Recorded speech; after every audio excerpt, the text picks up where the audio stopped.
Ladies, gentlemen, NBs, we are in the dark times. Yep, we're in the dark timelines. Is my mic on? Probably not. It is, yeah. All right. Okay. Do we want to go again? No. Nope. So, our president is now Donald Trump once again. Daddy Trump.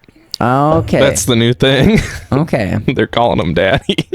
If it's Daddy anyone, Daddy Elon to push that button. Wait, Elon's daddy? President Elon, you know. Yeah. He does have a lot of children that don't call him Daddy, by the way. Yep. They don't like him. Like his trans one that he doesn't acknowledge and he disowned. Yeah. Also, they're not trans anymore because there's only two genders, by the way. There's only one gender. Yeah. All right, we'll get into it. We're hop, skipping, and jumping over. Welcome back, everybody. This is we'll call this like, I feel like to a degree, this is like the season 2 opener of Out the Window. Yeah. Fun times ahead. Here we are. We opened this show off the fervor, the vigor, The coattails even. of the election. The 2024 election and everything else. That's how this thing all began. And we were talking about what's to come, what's next. Well, the day is here. We are in technically now day 2, but to quote Uncle Phil from the very first episode of The Fresh Prince of Bel-Air, day damn 1. Day damn 1, January 20th, 2025, the year of our Lord, on Dr. Martin Luther King Jr. Day. Again, the dark timeline. Donald Trump was elected on Martin Luther King's day. I already told you this, but I feel like it's like having Christopher Columbus Day and Indigenous Peoples Day on the same day. It's just like both sides of the spectrum, just far each end at the same time. The ultimate insult. Didn't they change Christopher Columbus Day to Indigenous People Day, though? But they both get listed. It's like one / the other. Oh, okay. Right. Also, like, boomers are still going to call it Christopher Columbus Day anyway. Yeah. I'm not saying that woke shit. I make a point to say at my work for years now, like, you mean Indigenous Peoples Day, right? Yeah, to go off what you were saying, Nips, they should have, if they were going to do anything, they should have like moved one of them to just a different day, specifically Christopher Columbus Day, just some other shit. We skipped right over Leif Erikson Day, so. Oh, yeah. We should have moved Trump's inauguration like someday, maybe like 4 years from now. Yeah, that would Maybe nice. just a day later, just at least a day. You know, we never really talked about this. I actually wish he had just won in 2020, you know? Yeah. If he had just won in 2020, he wouldn't have had this like far right lean, you know, that he went over the last 4 years, and he wouldn't have like brought in all these like other like oligarchs and shit. It would have been the better timeline, right? Because all we did was give him 4 more years, all of them, 4 more years to get organized. Yeah, and then it got like people like Elon involved and all these other like tech bros into it. That does assume he sticks to the 2-term limit rule. That as well. Well, if he goes again, he's got Obama to face. That's true. Trump versus Obama. My dad election. is like dreamt of that since before the 2016 election. He's like, oh my God, I really like if he were here right now sitting on this couch, he'd be like, I just fucking wish he could have went up against Obama. He'd have gotten killed. If that becomes the timeline, I hate that. For the record, I will hate that so much. I'll like it. I'll enjoy it. Obama is kind of responsible for a lot of the stuff that's happened. He was responsible for essentially getting Bernie ousted from the primaries. He like called all the other candidates and made them all drop out so that Bernie would just get like suffocated out. But if we glaze over that in his foreign policy, great guy. Yeah. Legitimately, it's a weird time. We keep saying it's like the dark timeline because, yeah, as insulting as it is for him to be elected on MLK Day, what also comes up is I can't help but think that in another dimension we're having like this amazing moment in American history, in the history of human civilization, when a woman, Bernie's second term. when a woman, specifically a black woman, becomes the most powerful human on earth on Martin Luther King Jr. Day. That's a good timeline I want to live in, and it's not ours. Nope. This is Thanos after the snap, as I mentioned in the very first episode. So what corner of this shit on a shingle do we want to dive into first? Hit the ground running. Let's start with the light. So go with. All right, we can Tickety-tock. get into TikTok first. Tiki-talkie. Tickety-tock. It's back. What's there to talk about? So when TikTok was restored after the little lapse, By the way, they took our fucking video editor with them too. Apparently, yeah. CapCut's owned by TikTok, so I couldn't edit any videos. Yeah, we got canceled for a few days. Fun times ahead. They was took us canceled. out. Our series was not renewed. They said they're too powerful, and they took us down. so the most recent thing was TikTok went down and then it was restored, and everyone with the app got the notification that it was President Trump that brought it back. Daddy Trump. But when you look at the receipts and you follow the timeline, it tells a different story. So this starts all the way back at the end of 2020, at the tail end of Trump's term. Goddamn. Trump issued an executive order to ban TikTok. That's where this all started, was Trump being the one to ban TikTok.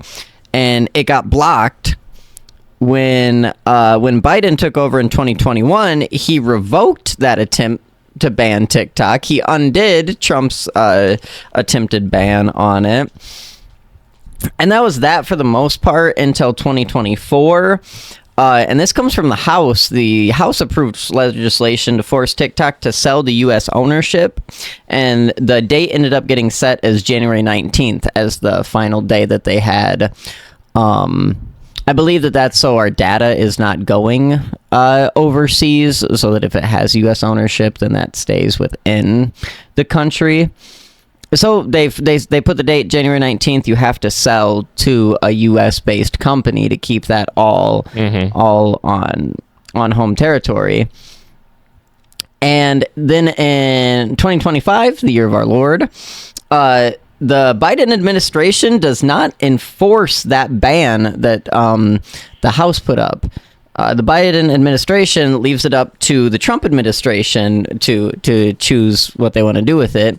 But the ban goes through anyways. The Biden administration tries to say, hold off on that. We're on our way out. Let the new guys figure that out. But it goes into effect anyways.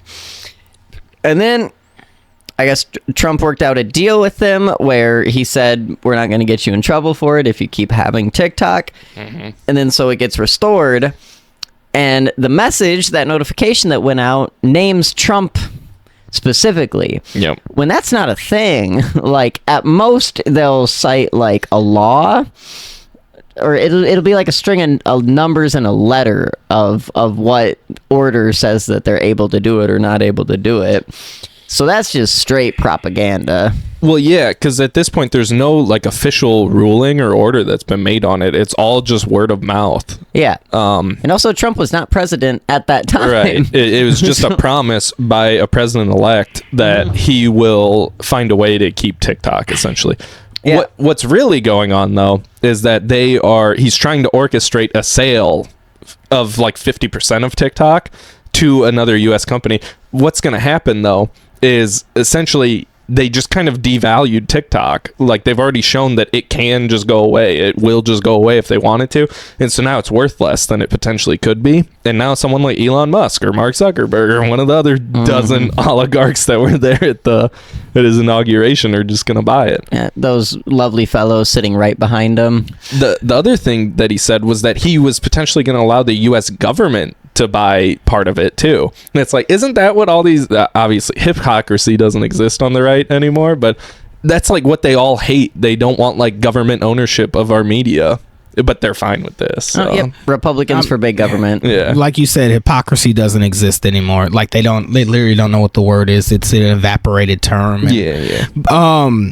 Overall, what that speaks to is a level of fascism that, like, we're in the most overtly fascist, the most overtly like in your face, expressively fascist time maybe ever in American history. It's so bad, it's almost like we're living in a different reality. For context, if you watch the popular TV show The Boys, that entire show kind of lives off of a very like fascist ideal in a landscape that's very much similar to our own country and our own world in terms of its politics and political affiliations and how things are sprayed out into the media and the general society.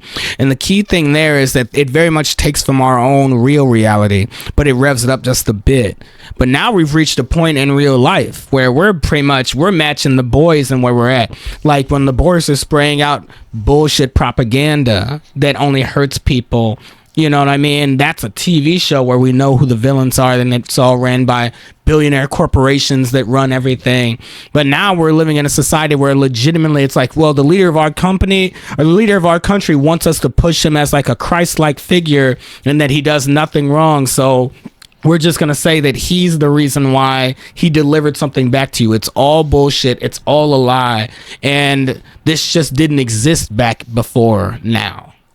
Yeah, we're past parody. Like, oh yeah, it's egregious. Something to mention, something that probably had an effect on this recent ban coming up was pro-Palestinian content being shared on TikTok. For sure. That was never a listed reason for why the House was pushing to ban it, but for a while, Osama bin Laden was trending on TikTok for a while too, because Gen Zers found out about Osama bin Laden and were like, oh, he was like kind of right about like America. Like Gen Z started liking Osama bin Laden for like a week on TikTok.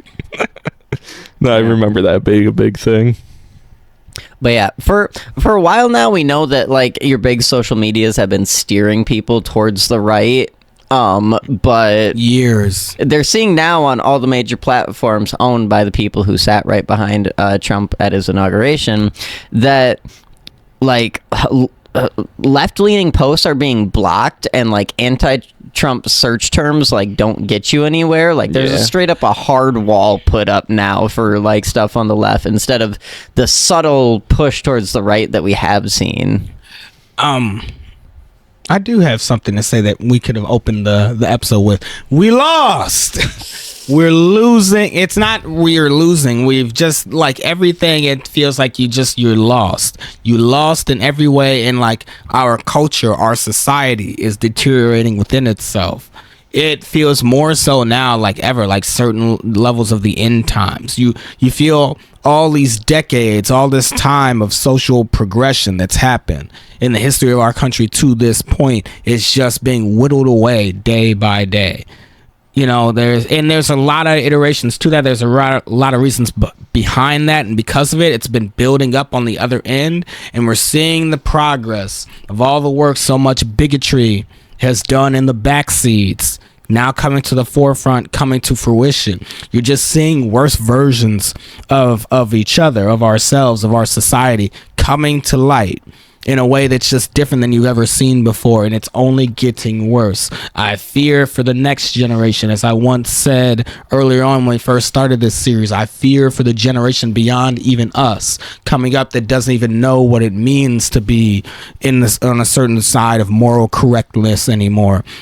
There's a little bit of gray area in a lot of things we do, but there are certain things that, you know, we've come to realize were objective truths in our reality, in our society, you know, and even that is starting to deteriorate, right? Respecting men, women, children, non-binary individuals as human beings first, we're allowing that to fall away to a bygone narrative. Yeah. Hopefully the pendulum has to swing back hard, right? Right? I was kind of thinking about it today, and I was like, I do think it'll swing back left. I think it is going to be decades, though. Like, just looking at history, every time like there's some massive change or something, it's always a slow push back in the other way. It's never just been like immediate outside of like FDR. But even then, you could say he was a symptom of decades of policy. It was decades literally there were 3 Republican presidents before FDR, all in a row before he was president, and Woodrow Wilson, who like was controversial too. But and the Gilded Age was just a couple decades before that. So it had just been decades of just awful policy, a little bit of like decent policy mixed in, but just decades of terrible policy, and then it was all FDR. But that's the only time I could think of when I was thinking about this today. Otherwise, it's all just been very like gradual, slow change in this country. It's never just been like immediate.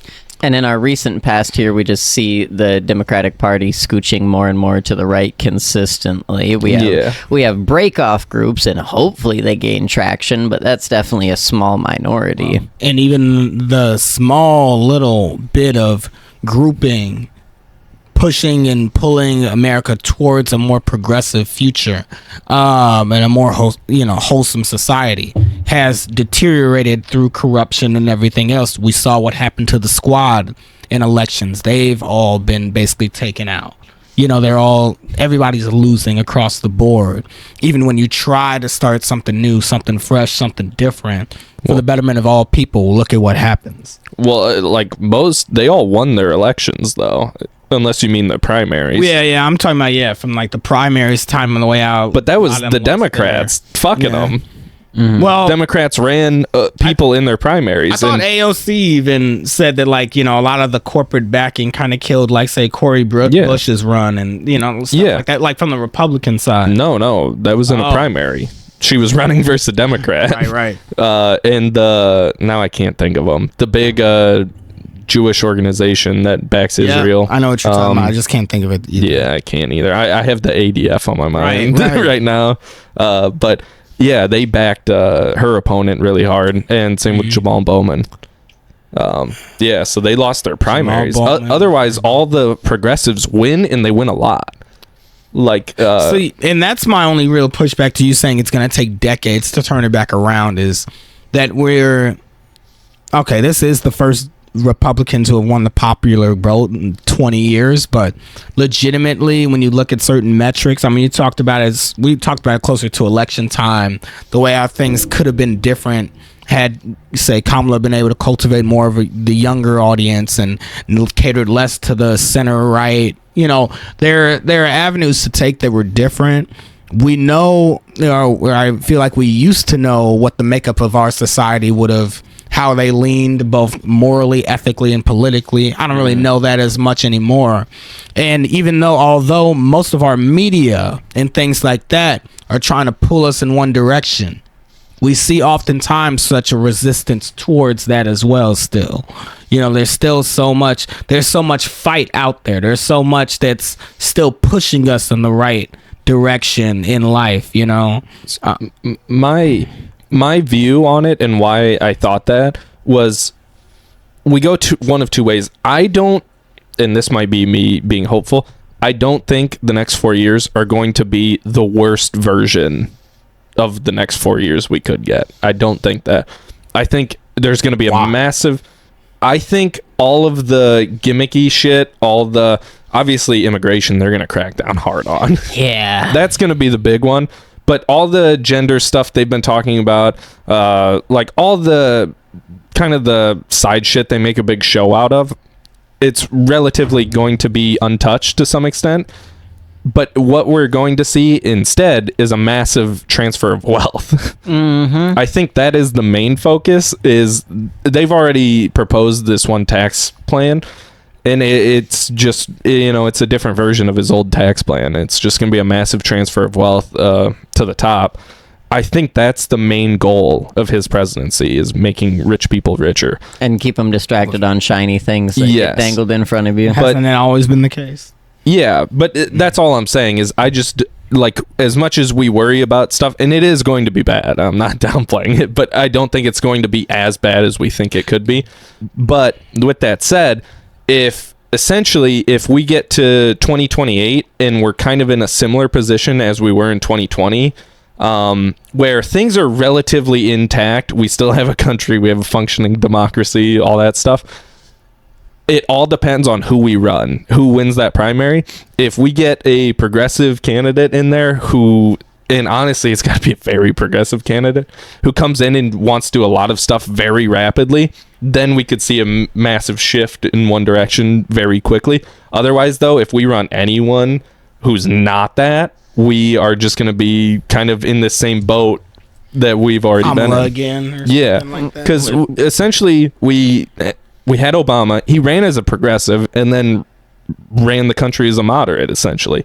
He had a couple like more leftish leaning policy stuff, and then we had Trump, and then we had Biden. Now we have Trump again. If we're just going to be in the same cycle of, just going back and forth, I feel, if we get another moderate in office. We need an agent of change. Yeah. Someone has to come in and immediately shift the Overton window back left hard. Otherwise, I think it's, like I said, it's going to be decades. But, yeah. Do you think AOC will be ready in 4 years for that? Who knows? It seems like she's kind of gearing up for it. I can't lie.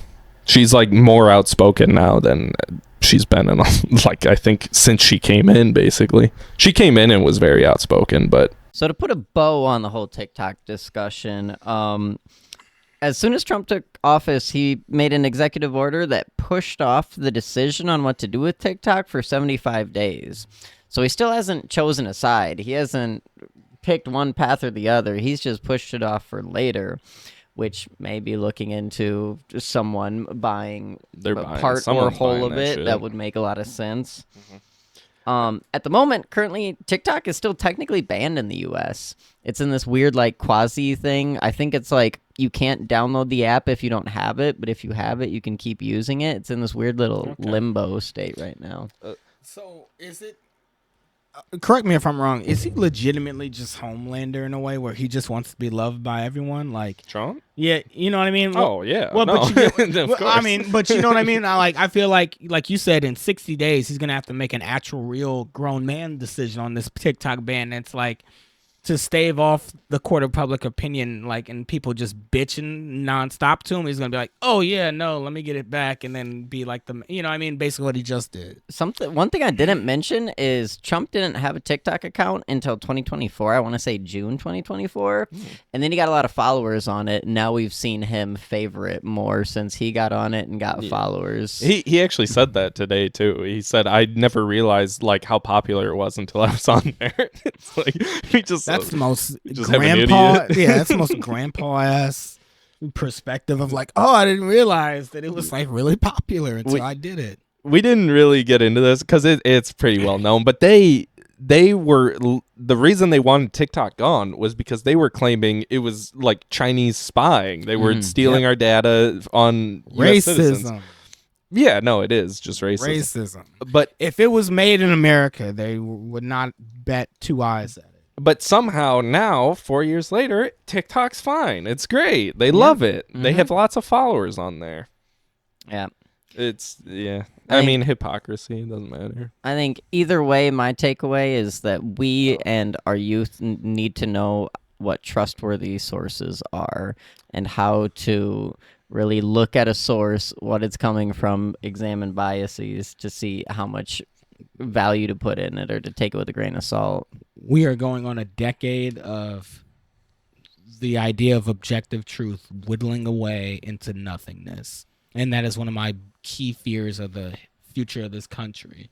Again, for the next generations to come, because so many people are losing the objective truth that it's becoming harder and harder to, find what's like true north, what's reality and what's not. Just last week, I had a student ask me, is it true that China is making another virus bomb? And I said, wait. I said, wait, slow down there. Another? We should just assume all countries at all times are making viruses to murder the planet with. A little lighthearted, I found out today. Do you know why it's called TikTok? The CEO's name, I don't know the name, I can't pronounce it or whatever, but in his first name is the word tick, and his last name starts with the word talk. I don't fucking care. What? Another little fun tidbit, Cardi B tried to access TikTok while the ban was up by using a VPN, but she VPN'd to Hawaii. God bless Cardi B. I love her. It's so good. She's a multi-platinum recording artist. We're always supporting you, Cardi B. Cardi B is an entertainer for sure. Yeah. We're always supporting you, Cardi B. No one ever claimed that she knew all 50 states. That was never confirmed. So, well, if we just want to go right into the inauguration stuff, Yeah. where to start? They moved the inauguration indoors. You guys saw that, of course. Because it was cold outside. Yep. Yeah. It was cold, but what I so think, was every inauguration that happens in January but in not human this history. cold. Not this cold, to be fair. There have been other cold ones that they moved no in, shit. indoors though. But Why would it be colder one year compared to other years? weather. That was a global warming thing. But I know where you were going. All right. Yeah. But if we were going with that, then last year would have been slightly less warm than. Oh, you were making a joke that climate change isn't real. I see what you were saying. The party of not believing in climate change as to reschedule events there and snow on break the tradition ground? to get around changing weather. I remember when I was a Republican, I saw one of those posts once, and I thought that shit was hilarious. Where they're like, it was like during a blizzard, and they were like, I want to push Al Gore in a snowbank or some shit. And I thought that shit was hilarious as a child. But Sam Cedar's theory on why they moved it indoors was because obviously it was cold out, so the crowd was going to be smaller. So Sam was like, I think he just doesn't want the crowd to appear small at his inauguration, so they moved it inside so they don't have to address that. I thought it was very clear that it was just like as a safety thing. It is partially a safety. I thing, figured it too. was mostly a safety. What, that they're worried a St. Luigi will bless the day? Yeah. Can we just forever call him Saint Luigi? That's confirmed. Now that's his new name. Everyone who sees this, just keep calling him Saint Luigi on social media. Also, that's his name from this point. While it was cold there, it's like not like they wouldn't close schools here with how cold it was. Like it was in like the teens there. That's what I'm saying. It's obviously not because it was cold. I mean, very obviously not because it's actually cold. To most of the world, though, that is cold, to be fair. And there are people traveling from, like, all over the world. Stop it. I'm just saying. Stop wasting time. And so has been true every other time. Every other fucking inauguration. People traveling from all around. Okay, we're not conspiracy theorists here. It was colder this time than other inaugurations. It just is true. Usually it's like 30 there right now. Okay, sorry. Let me not say it like it's an objective fact. My theory is that it was a safety concern and or Sam Cedar's theory that he didn't want the crowd size to appear small. I think it's both, though. I'm saying like it was cold. Stop. Why are you trying to cater to even trying to say it? Well, it is colder. I don't get what you're saying because sometimes you say it's one and then you say it's the other. You're saying you're like using this whole cold argument. I'm like, they did not move it in there because it was really cold. Let's just make that clear. They didn't do that. They didn't move it in there because it was cold. I think it's both. I think it's cold, and it was easier to convince Trump to move it inside because they could just be like, the crowd's going to be small because it's cold. And he was probably like, okay, fair enough. But, yeah, they move it inside. And all these... One thing that was, like, very... that contrasted really harsh was the front row of the inauguration was all just tech billionaires. Yep. And then all of our elected officials, the ones we actually vote for, were behind them. There were like ones of like governors and shit all the way in the back. Full oligarchy. The boys. It's the most mask off our society has ever been. Like we don't even use dog whistles anymore. It just is what it is. Yeah. There's the priorities in plain view for everyone to see. You know, I like Mark Zuckerberg. He's a cool guy. Seems like a decent fella. There's some crazy stuff that actually happened, like with some of those billionaires that happened in the crowd. Wasn't there, Nibs? You talking about the salute or the... I talk about... So there's a video where Elon Musk has he zones out and spaces off and looks around in a specific way. I saw a video with Jeff Bezos doing the same thing, and I saw speculation that they're just on this cocktail of drugs that have you look like that, whether it was ecstasy or a mix of amphetamines and Xanax or another benzodiazepine. Elon has openly talked about doing ketamine. I legitimately, this is why I didn't want to name my hippo ketamine. Anyway, because it's slightly associated with Elon. Legitimately, no. So no, I don't care about billionaires being on drugs and being high. I'm talking about the salute. Can one of you guys elaborate on the salute? It was clearly like a spat of autism. Okay, he was swatting a fly. There was not a Nazi salute, okay? That's one of the excuses that's being given, is that it's because of his autism. He was clearly throwing his heart out to the crowd, okay? So I'll say it. Specifically, obviously, one of the key things that's come up in the day since the inauguration, since it happened, was Elon Musk giving basically the Nazi Third Reich salute twice. And now they're trying to defend it in any way they can. No, it's straight up a Nazi salute. Yeah, the most most insulting portion of the most insulting part is what you just said, is the excuse of him saying, first off, using a bygone term that we don't use anymore in terms of Asperger's, which is just another form of autism spectrum disorder. Asperger's itself is a defunct term. We don't use it anymore. It's passé. It's just you're just on the you're either Have a people higher been saying that? You're either a higher function. That's what I heard. Higher functioning autism or lower function autism on the spectrum. In any case, even then, saying that it was like a tick of his is insulting to me, to the community of those who have autism. I've worked specifically in special education in the past, specifically with those with autism. The biggest insult, you know what I mean? Just again, a spat in the face. They're not doing that? Yeah, no, they're not just randomly throwing out the Nazi salute. Someone should tell these right wingers that. I don't think they focus on anybody who isn't I don't think they focus Who's also on. not a right winger. Yeah, exactly. Yeah. Anyone who knows what on anything on the subject they're talking about. Yeah, they don't care. What I saw today, Ben Shapiro was like, that wasn't a Nazi salute, and posted a picture of him and Elon standing next to each other. It's like, what the fuck does this imply?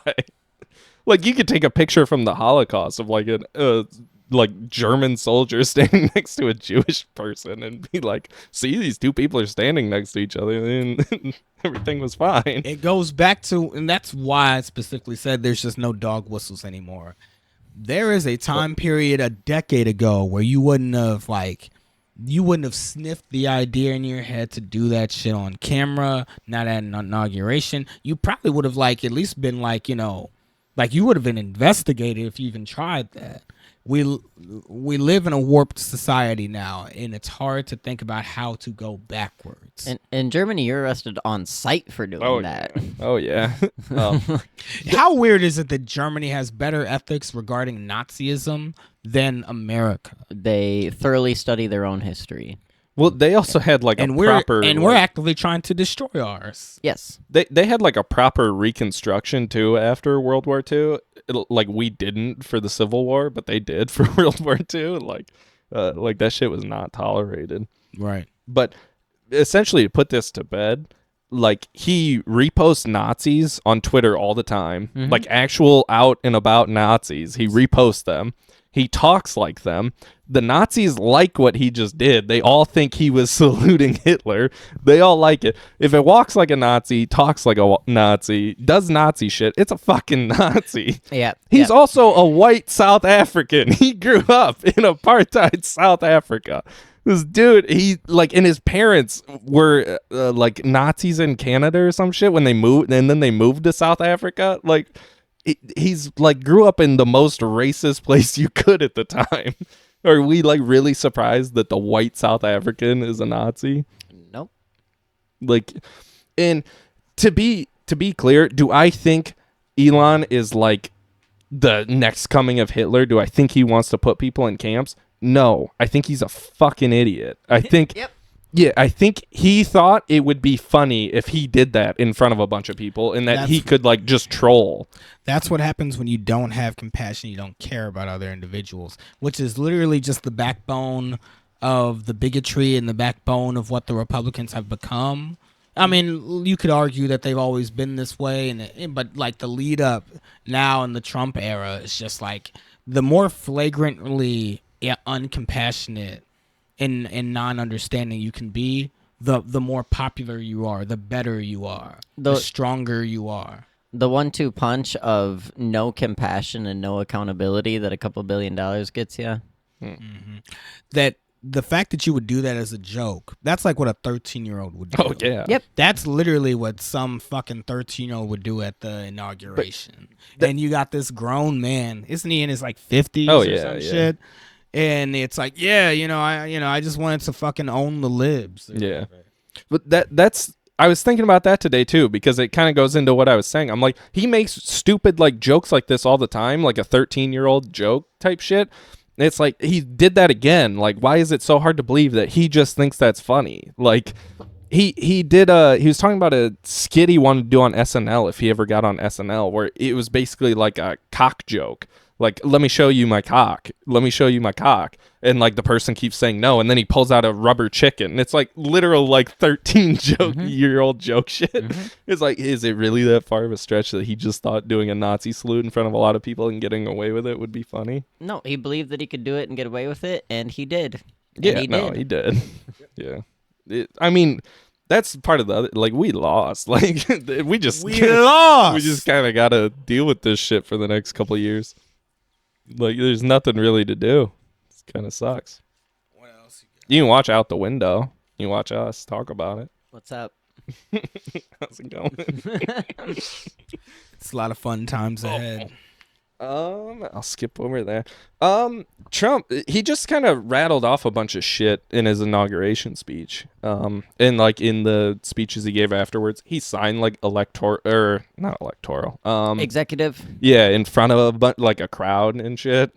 Has that ever been done before like that? Yeah, no. Yeah, no, it just looks like we have a king now.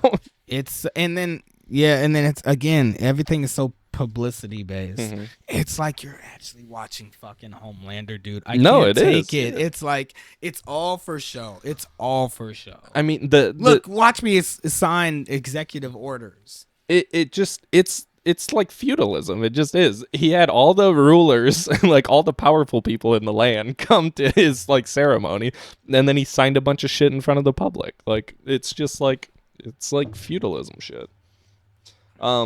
But one of the things he was talking about was inflation. He said they're going to bring inflation down. Inflation's already down. It's been down for like a year or two at this point. It's like I think it was at a record low at some point last year, but it's been around like 2% for like a year or two now, which is what it's always like they try to maintain it at. So it's just fucking stupid. You can't bring it down any further. Listen, in the next 4 years, it is not going to be identifying real problems and solving that problem. It's going to be inventing problems and solving the invented problem. But then Elon is the one who started this whole thing, and it's fucking stupid, where his theory for why inflation is high is because of government spending. No, he is why inflation is high. Yes, but government spending... Our government essentially pays for three things. One of them is insanely overinflated, but that has nothing to do with the public, and that's military spending. Yep. Yeah. Yep. That has nothing to do with They pass their audits, right? Though. The military passes their audits. Every single correct? one for like 30 years or something. Yeah. They definitely do. Yeah. All that money's there. And accounted for. And it's all like it's all fairly priced and stuff. Above table, yep. I forget the free number. Market. Sorry. No, you're right. You're on the money. Years ago, this was about 5 years ago when I was still in college, and it was right around the time of the second to last election now, when it was like everything was revved up politically, and I knew all this shit. But I forget the numbers specifically, but I remember trying to explain to people all around my campus of how fucked up military spending is. I was like, we're spending like trillions more on our military than even the next most advanced country, and we use like 3% of it. And like I was trying to mathematically explain that to people, and they didn't understand it. They were like, "We only use 3% out of like that trillions of dollars because it's all being put to good use." I was like, "No, you don't understand. It's not like, oh, we only used like I only used I only had to light this lighter 3 times." Yeah, but I paid for the lighter and it's all being used. It's like, no, that's not exactly how it works. Like I'm saying, You bought 1,000,000 of them and used 3 of them, and you have Exactly. the rest of them sitting at your house. correct. And like I was trying to explain that, and like it just wasn't working. But it's still like that to this day, if not worse. That like we're using 2% of those trillions, billions of dollars that could have been put anywhere else in this country on military spending that is just so far and away beyond. No one has even gotten close to touching American soil, and probably never will in our known lifetimes. And yet we're pretending like we're treating it like we're like we're Gaza. Like we need to just shell out as much money as possible to save our people. Ridiculous. As the resident plane knower, like F-22s started being built, I think, in like 2004. I could be wrong on that. No, it was in the 90s for sure. But essentially, we signed a contract for F-22s to buy like 100. We were going to buy like 400 of them or some shit. They cost like 20-some billion each.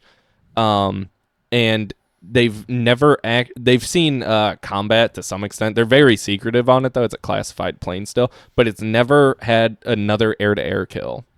Honestly, no one's had an air-to-air kill in like decades in this country anyway, but I think in any country. But even still, that is what that plane is for. It is like an air superiority plane. That is like what it's meant to do. It's meant to shoot down other planes, and it's never done that. It's never even seen that. So we're just paying them to jerk themselves off and buy new toys that they don't use. And they lobby with some of those jerk-offs back into it. Yeah. The one that's honestly even worse, though, that one is exclusive to the U.S. The F-22 is exclusively a U.S. plane. We don't allow them to sell it to anyone else. But the F-35 they built, and we've bought plenty of those. Those actually do see combat and stuff, but they sell those to a bunch of countries all around the world. Like Israel has a bunch of them too. Like every country has F-35. So it's just like a big thing. Like the U.S. like subsidizes a lot of these like what would you call it, like research phases and stuff, and like experimental phases of these planes, and then the rest of the world just buys them. But all these prices are super overinflated. But that wasn't even really what I was going to get into.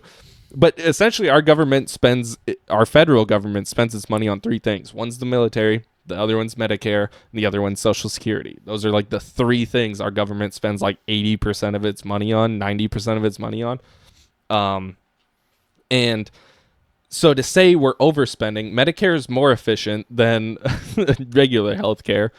Social Security is more efficient than regular retirement. How can it be? It's a 1-to-1 transfer essentially. But it's fucking insane that most of our money is spent on those 3 things. One of them is super inflated, but it has nothing to do with our U.S. dollars, our normal U.S. dollars. And the other 2 things would have nothing to do with inflation, like ever. Where the fuck is inflation coming from? Government overspending. It's fucking insane. The inflation we're seeing right now is almost entirely from price gouging during COVID. It's just companies raising prices because they saw they could during COVID. People were scared and they were willing to pay more for certain products. Never forget, because it's been a good 5 years now, or close to it now. Billionaires made more money during the pandemic. They still are. Well, everyone made, but I'm just saying during that Yeah. trying time that we'll never forget, and it didn't happen for over 100 years or whatever, and all of that stuff, how it was horrible for the bulk of us. Billionaires came out okay. If anything, it was a great business move. Oh, yeah.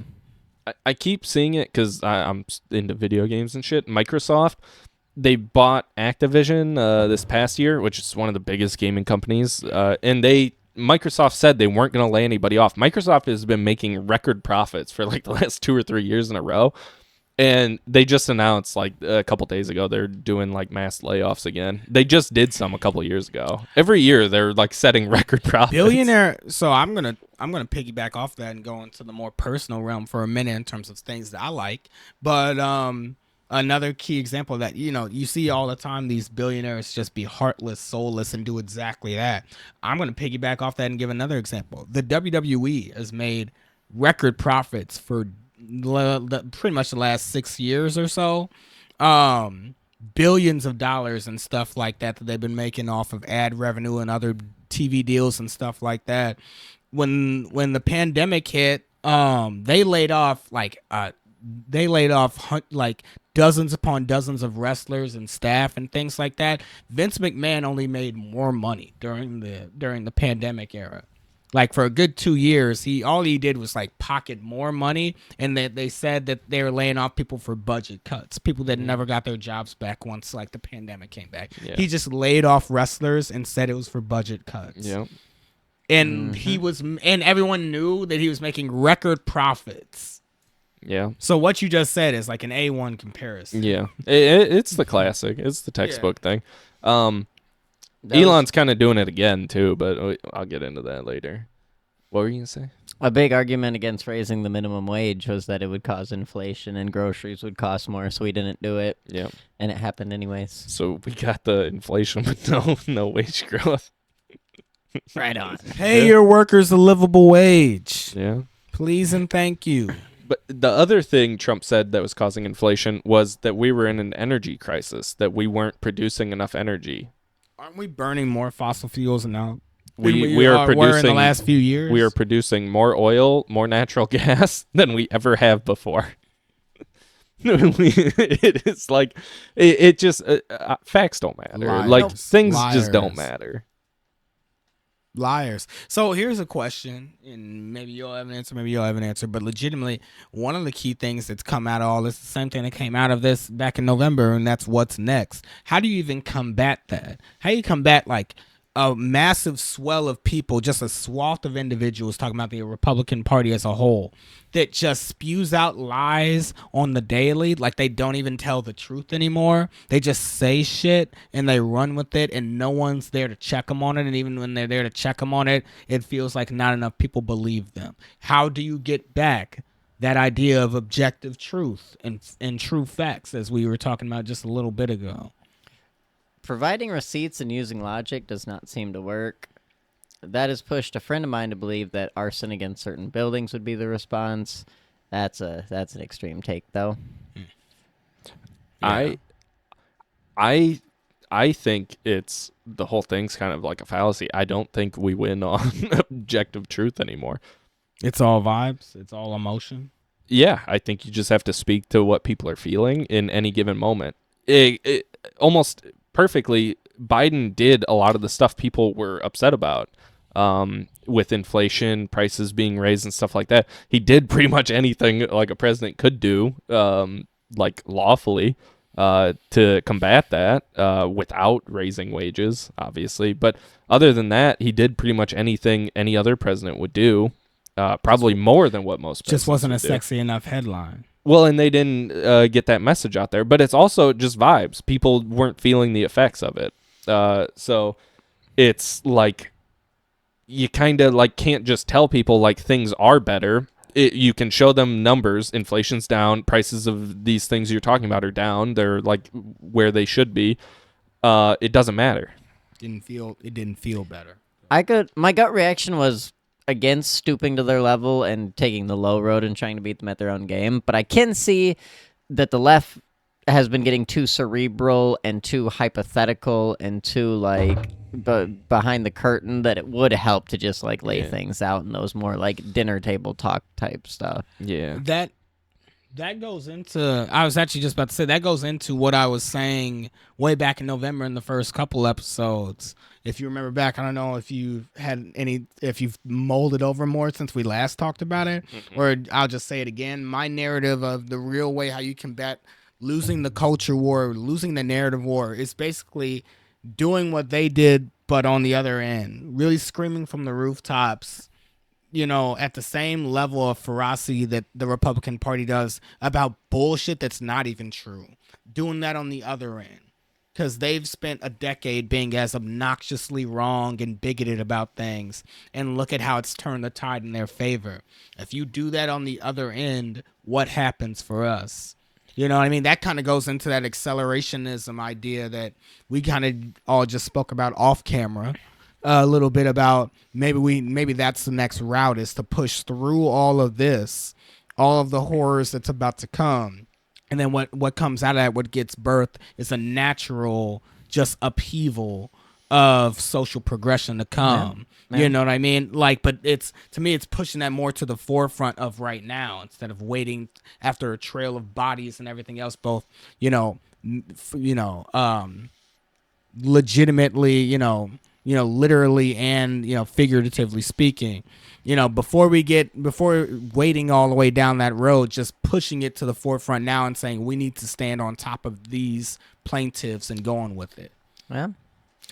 Before we started recording this episode, we were talking about being an accelerist and accelerism, which basically is, instead of trying to slow down the bad stuff, like just get it over with, rip the Band-Aid off, people aren't going to strike, people aren't going to march in the streets until things are clearly bad, so why don't we just have it be clearly bad and then we can really deal with it? Which, naturally, I am an accelerist at heart, and I have to talk myself off that ledge and, like, think my way out of it, whereas Cam is not, but is seeing that light, or... Well, and let me just say one also quick fact before you go, Cam, is that I feel like there's other things in play, which is also what we mentioned in the original episode, the pilot episode, about, you're fighting your natural instincts, but at the same time, we got more to lose than, say, this guy right here. You know what I mean? When we were talking about accelerationism off camera, we were talking about, I said, like, you're going to leave a trail of bodies behind if we just sit there and take it. If you're not fighting every single day to at least salvage as much as you can through all of that, and you're just like, well, let's just mull through the next 4 years of horror and see what becomes of it, what can happen in its wake? You know what I mean? What can happen if you just literally lie down and take it?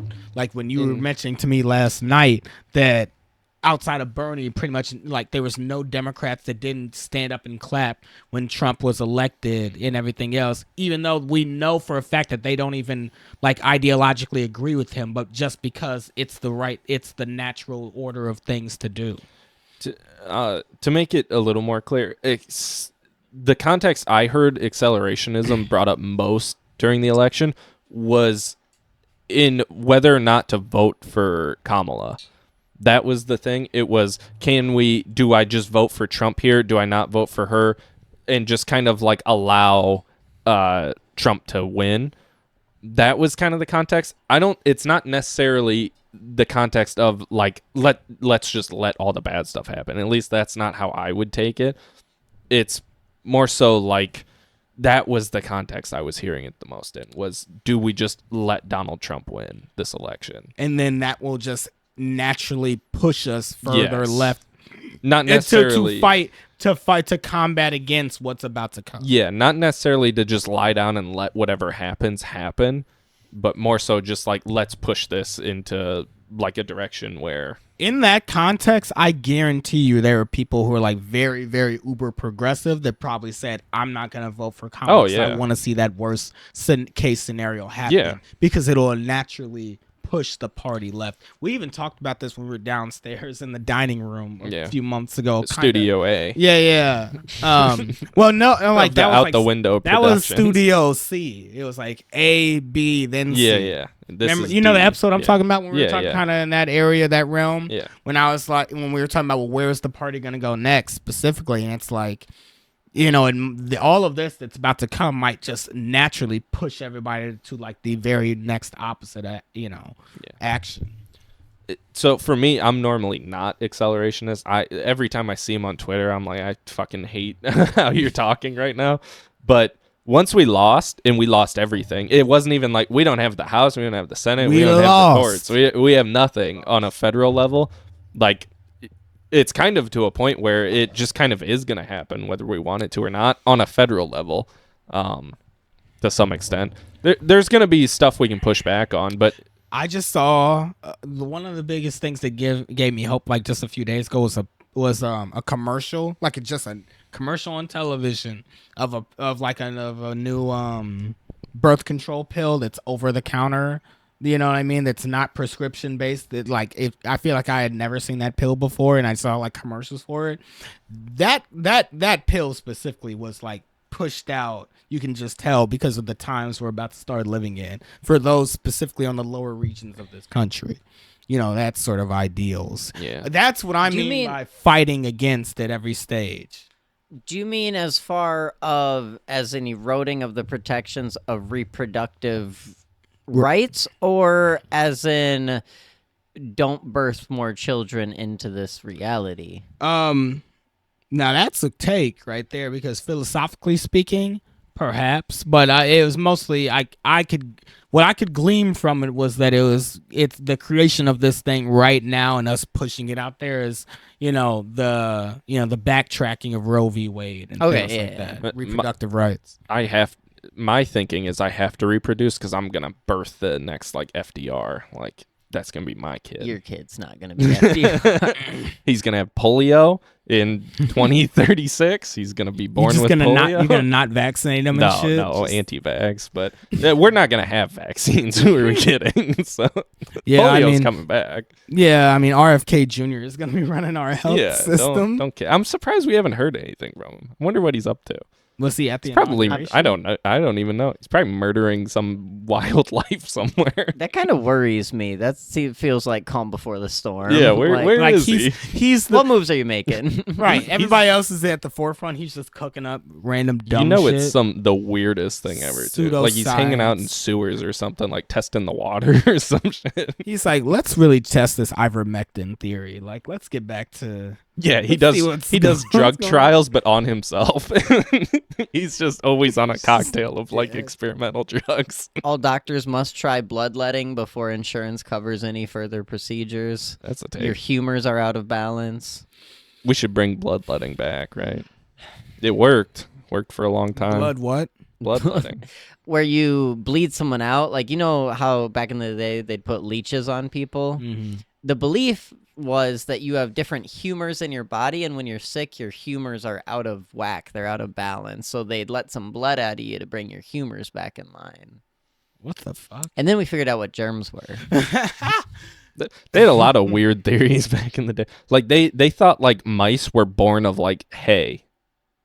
Like they didn't know mice. Like they just came out of balls of hay. Yeah, they just why were they idiots? They would never see mice get born. They would just see them come out of hay. So that was like the natural conclusion was just that animals were just like naturally occurring like from nature. So you take some hay, you put it somewhere, you leave it, mice are born from it.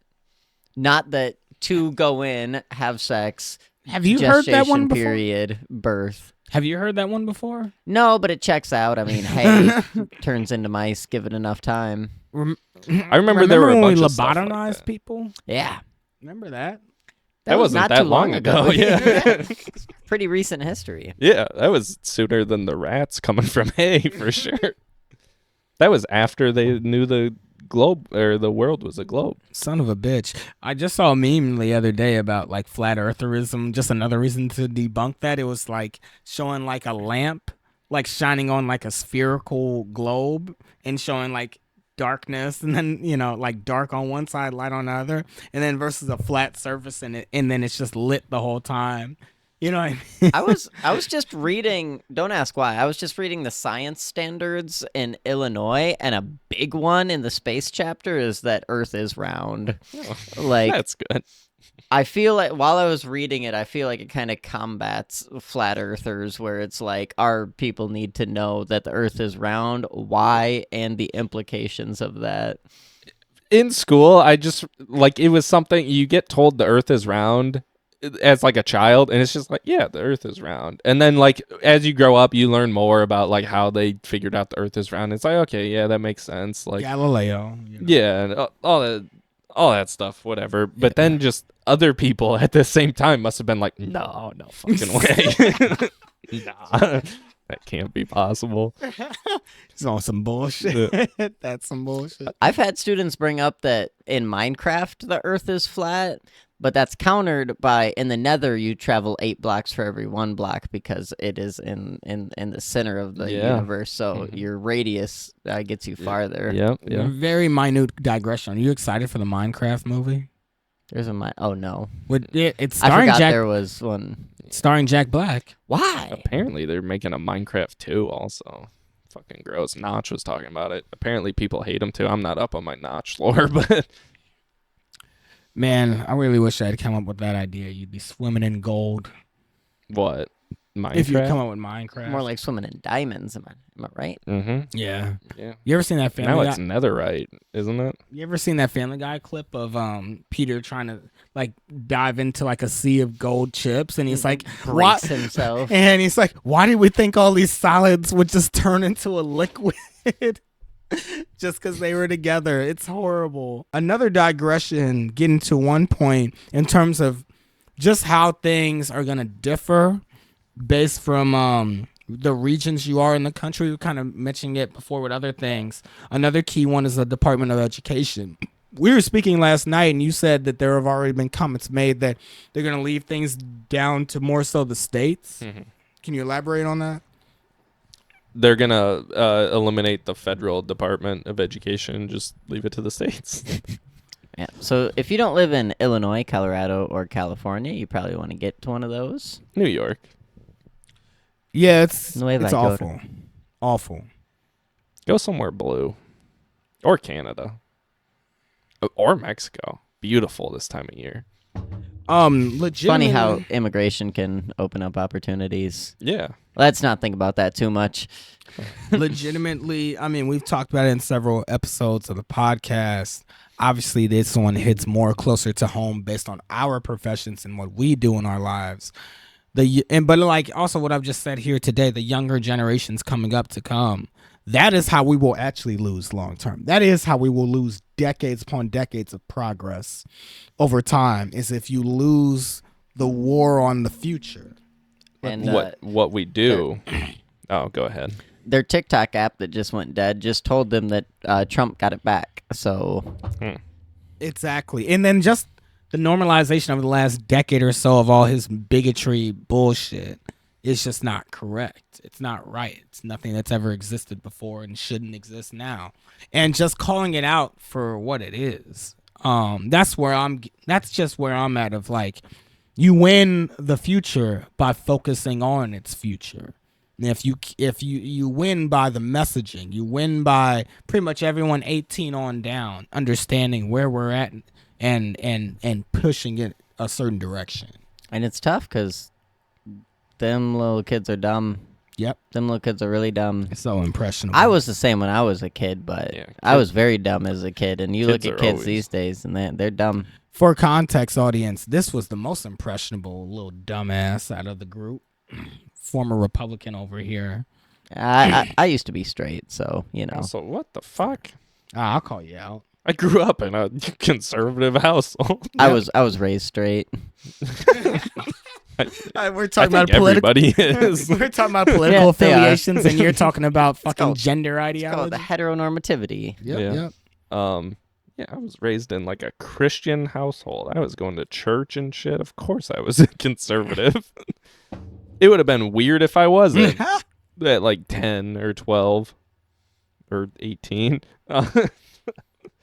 But what we do, the solution is, in all these blue states that will obviously have different standards than other states, we just make all of the children communists. We just, we shove it down their throats and turn them all into Marxists. So Marxist communism? I was gonna ask what strand of communism. I don't care anymore. You're like, whatever. We were you kind of mentioned this earlier about how the left always gets into like rabbit holes and shit, and we try to explain things away too much, and that is part of the left's problem, is we have all these different sects of like thinking and stuff, and we always like let it bog us down. We'll agree with each other on like 99% of stuff, but then when it's like that 1% of like what we'll do in 100 years when we've had a revolution and shit, it's like, oh, I fucking hate that guy, his theory's wrong. Difference between a social democrat and a democratic socialist type of thing. That one's bigger though. You're yeah. right. That one is a little bit bigger. It's more so like all the petty differences come from like after like a post like communist revolution. It's always like how will we like manage like a government, or like how will we manage like, you know, different aspects of stuff, and it's always like stuff that would be way in the future that we don't fucking have to worry about right now. For the record, under communism, there is no state, so there is no government. Yeah. But Yeah. You mentioned. Well, I'm sorry. no. You mentioned heteronormativity. Mhm. Let's get into that area. Okay. Oh yeah. One other thing of note is that by executive order, Trump tried to proclaim that there are two genders and accidentally proclaimed that there is one gender. Fucking idiot. They tried to throw in pro-life is what they call it. They tried to throw in pro-life little point in there. They said female means a person belonging at conception to the sex that produces the large reproductive cell, and male means a person belonging at conception to the sex that produces the small reproductive cell. But at conception, everyone is female. Yes, yes. The Y chromosome doesn't kick in till about 7 weeks into gestation. That is why cis men have nipples. That's why we have nips. That's that booga booga language that conservatives don't give a shit about. None of this matters. So, per executive order, there's one and one only gender. Dumb fucks. We're all female. I'm Everybody. down for that. Just to be clear, I'm 100% Yeah, down fuck for two that. genders, one gender. We're all females. Everybody's We're all women. female. We're all just humans. Mm-hmm. I love Biden. Do you guys remember Biden's answer when someone asked him how many genders there were? Like someone was trying to get one over on him. He's like this old senile man. His answer was fucking great. At least 3? Yeah, he was like, I don't know, but there's at least 3. I like... That sounds like your grandpa trying to be as progressive Just as your possible. woke grandpa. Yeah, just like, fuck. Unironically though, fucking great answer. There's a great video. It's at some like pride event. This interviewer goes up to this older guy there who's like clearly like a visitor or clearly like someone who's stopping by, Mhm. and they asked him like how many genders are there, and he says, I don't know, I just got here. Which is a great mentality to have. That's a great mindset to have. Yeah. We need to protect those of us in the most dire straits in terms of what is to come next. Beyond all of it, you know, we talked in episode 1 about like, well, you know, some of us here are just more targeted than others, and we need to be ready. I feel like we've been mentally readying ourselves, but still for what is to come. The assault on human beings and life and whatever that looks like. Love and whatever that looks like is what comes next. And that is the fight of our lives, to be honest. And nearly all progress made for LGBTQIA plus people comes from mainly women, but trans people. So... also, something curious about that executive order, it only mentions trans women. It does not mention trans men at all. It's purely about trans women. That's the thing. Like, they never make a point to talk about trans men at all. It's like a non-factor to them. But they always bring up the tampons in, like, men's bathroom thing. Mm-hmm. But then that's the only time I ever hear them talk about trans men. And honestly, though, I think it's just because they're, like... It sounds so stupid, but I think it's just they're not scared of them. Like, I think it's like just a very primitive thing of like they don't intimidate them. It's like a thing they don't have to like worry about. But in their primitive minds, they're worried about sleeping with a trans woman. Right. Because like you said, primitive minds. Like, oh, you want to be another dude? Yeah. Like, okay, well, I feel safe around guys. Yeah. You know what I mean? It's just like, okay, you just like. I also think they think most trans men look just like women, but like with like masculine features it's too. all based on flawed ideas of what trans men and women are in real life. It's just a guy with a wig and lipstick on. Yeah, they just think it's like, just nothing to be like concerned about. It's not like a worry for them. But I literally think it's just so baby brain that they're worried they might accidentally sleep with a trans woman. Oh, I yeah, think yeah, that for is like sure, most of 100%. like the worry. It kind of plays into that. You know, your closeted homosexuals are the most homophobic people. They're the most Yeah. outspoken about it. And to me, the way that makes sense is who thinks about gay people on a daily basis. Yeah. Gay people, people with gay urges, gay tendencies, think about gay people on a daily basis. If that wasn't the case, they wouldn't think about it. It wouldn't occur to them. This is way out there, but another reason why they may focus on trans women is the whole with the transfer of wealth and all that, and stripping away reproductive rights. We basically, this country, to continue going down the path it is, needs people to enter the workforce. Is there an idea where it's like we need strong men to send to the mines and send to war and to like work in factories? Is the idea of trans women like thinking that they're getting out of that like, no, we need you to work in a productive job, and if you transition to a woman, you're going to work in HR or a profession we associate with femininity? I feel like that's a China ass take right there. No, I'm saying like that idea. I don't know. It's a thought. You know what I like, mean? does that play into it a little bit? There's something there. I think it's more of like a protector thing. I think it's like going back into the primitive thing where they think they're the protectors of women and that trans women are a danger to women. Yeah. I think it's like caveman shit. They're just like, oh, ooga booga, gotta woman save. Yeah. There's definitely like harmful traditional gender roles baked into all of that. 100%. And all the LGBTQ plus fear and phobia that comes with it as well. I mean, listen, if I'm going to call you out, I'll call myself out too. Like when I was in high school, a lot more anti-gay. Same. Like just super, like I remember being a freshman in high school, just like not hating. I didn't hate anyone, but like heavily resenting. And then I had friends that would, or guys I was cool with that would like challenge me on that. And then it was just like whatever. Then over time, all that kind of just riddles away on you. So about the time when you go away to college and meet new people. Yeah, about right. I have a social. I got a degree in the realm of like social sciences and things like that. All of my favorite classes are sociology since high school. I took a bunch of social related classes in college, especially the first few years of my college. Well, really all my college life.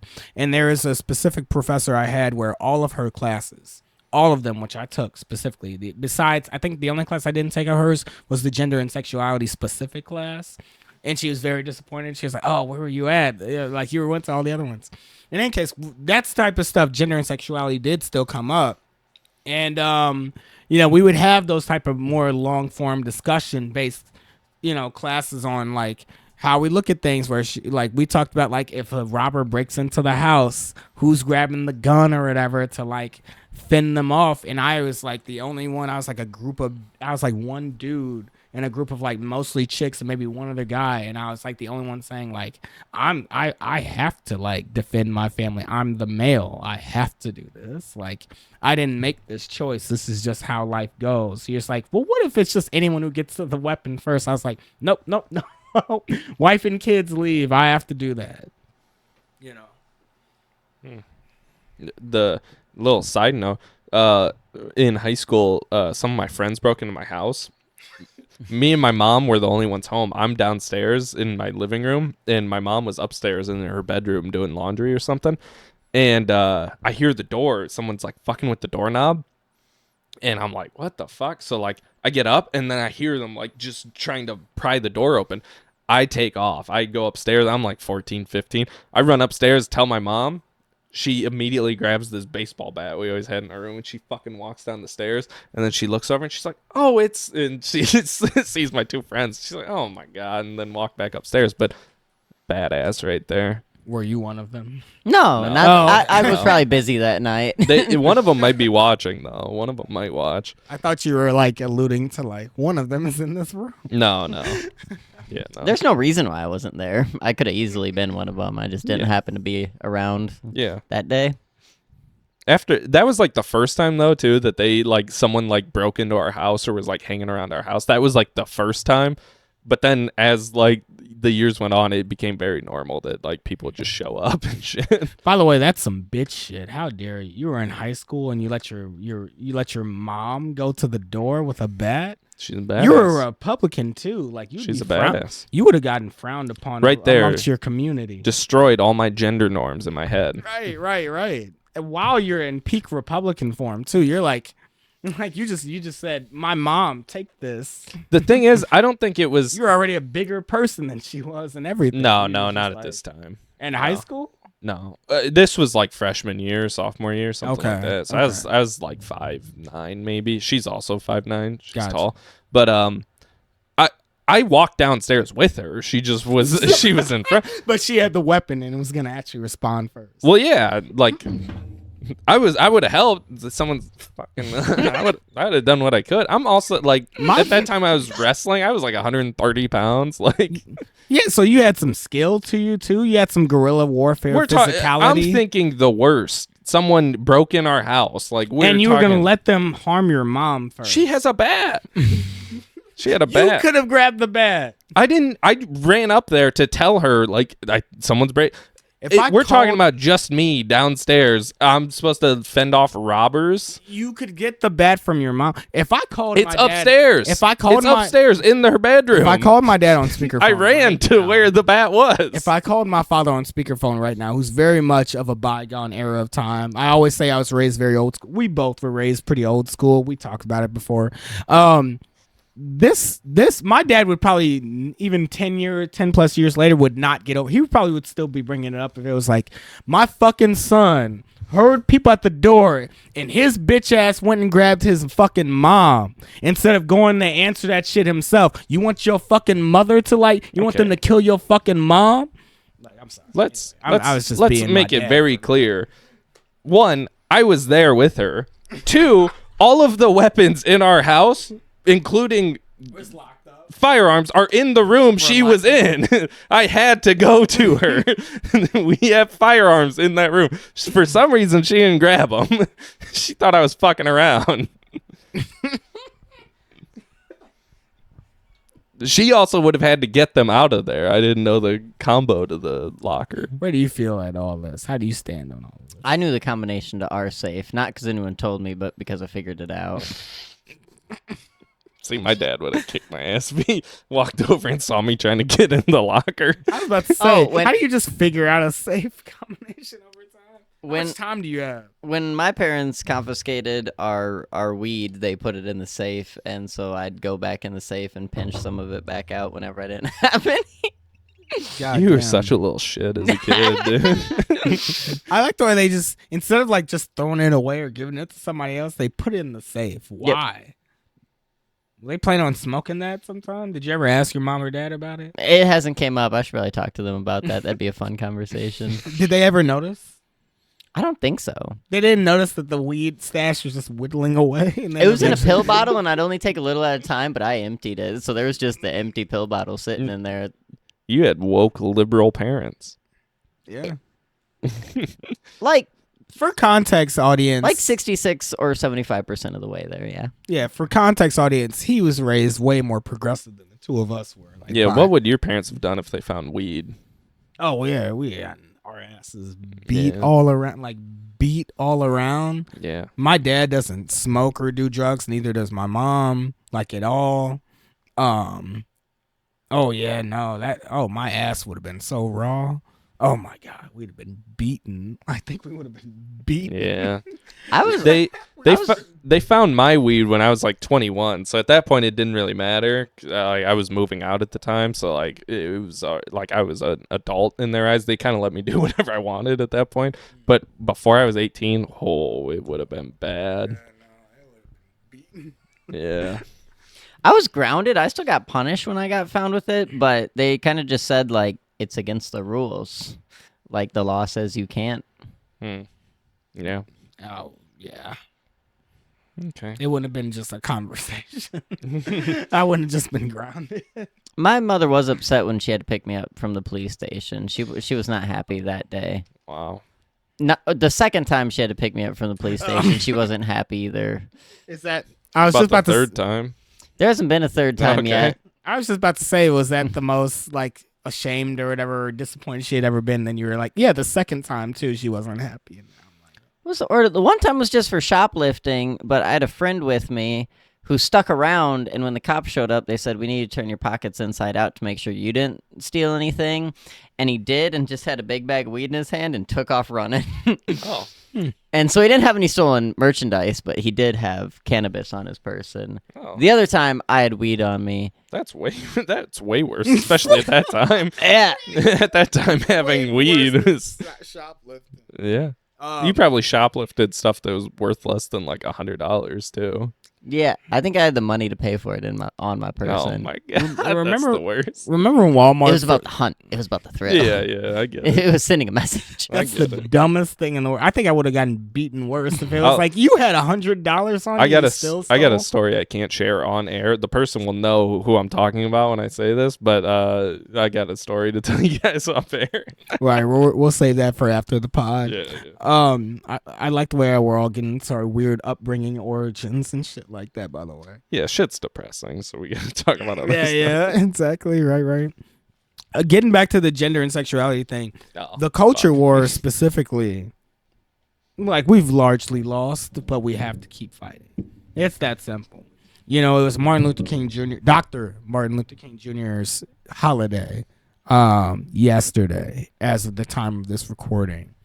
And, you know, you become so desensitized, you become so blessed, you become so unaware of what people had done for you in the decades prior to your existence, right? You become so detached from it that it becomes like a different reality and you think it doesn't apply to you anymore. And then things like what's happening over the course of the last couple months have happened, and then you realize everything is as relevant today as it's ever been. Freedom was never guaranteed. We thought to a degree it was, especially like you take from like the Obama era of time through even the first, the Trump years and all that stuff. It's like, yeah, people are violating our freedoms, but we still have freedom and we're still progressing forward. There was an idea in the 8 years over Barack Obama that we've largely moved past this era of time of bigotry, hatred, and negativity and all of that we're moving forward and we're never going to look back to a degree. My father used to flex about that from like, especially the second election onward. I still remember that day, that night when he was reelected, of him being like, Republicans are scared shitless, they'll never win again.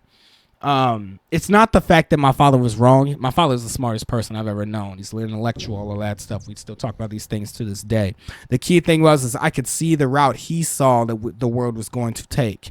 What he could not have predicted, or most of us couldn't have expected, is the social upheaval on the other end, the resistance to that, right? The force that was going to come, the groundswell that was going to come as a resistance to social progression, which has always existed in the history of human civilization, and we're going through it right now. And right now, it's like we're at that.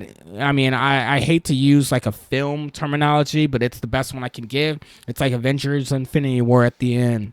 Spoilers, I guess, or Empire Strikes Back, where it's like we just got punched in the mouth.